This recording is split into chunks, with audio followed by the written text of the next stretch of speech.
August 15 స్వతంత్ర దినోత్సవం సందర్భంగా మా నాయకుడు చంద్రబాబు నాయుడు గారు స్త్రీలకి మరోసారి స్వేచ్ఛనిస్తూ స్త్రీశక్తి పథకంతో అనే పేరుతోటి బస్సు ప్రయాణం ఫ్రీ ఇవ్వడం జరిగింది. ఈ రోజున నేను బస్సులో కూడా ప్రయాణం చేయడం జరిగింది. మహిళలందరూ చాలా సంతోషంగా ఉన్నారు. వారి అభిప్రాయం తెలుసుకోవడం కూడా జరిగింది. వారందరూ కూడా చాలా సంతోషంగా ఉన్నారు. రాబోయే రోజుల్లో వాళ్ళు ఎక్కడికన్నా వాళ్ళ పుట్టింటికి వెళ్ళాలన్నా, అట్లానే తీర్థయాత్రలకి దేవాలయాలకు వెళ్ళాలన్నా, లేకపోతే ఏదైనా డ్యాములు చూడాలన్నా, ఇవాళ వర్షాలు పడి డ్యాములన్నీ నిండుగా ఉన్నాయి.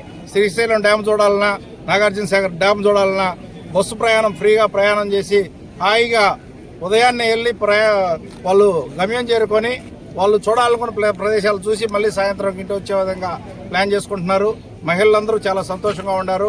అంతేకాకుండా గత నెల రోజులుగా సుపరిపాలన తొలి పేరుతోటి నేను దాదాపు నియోజకవర్గంలో 40 గ్రామాలు తిరగడం జరిగింది. అందరూ కూడా ప్రజలందరూ కూడా చాలా సంతోషంగా వ్యక్తం చేస్తున్నారు. మనం పెంచిన పెన్షన్ల విషయంలో కానీ, అట్లానే తల్లికి వందనం విషయంలో కానీ, అన్నదాత సుఖీభావ విషయంలో కానీ, గ్యాస్ సిలిండర్ల ఫ్రీ విషయంలో కానీ, అట్లానే మనం ఇవాళ వచ్చిన స్త్రీశక్తి పథకం విషయంలో కానీ అన్నింటిలో కూడా చాలా సంతోషంగా ఉన్నారు. ప్రజలందరూ సంతోషంగా ఉన్నారు. దేవుడు కూడా సహకరించి, మనకి వరుణదేవుడు కూడా సహకరించి డ్యాములన్నీ నిండి ప్రజలందరూ సుఖ సంతోషాలతోటి సుభిక్షంగా ఉందని రాష్ట్రం ఈ సందర్భంగా నేను అందరికీ తెలియజేస్తాను.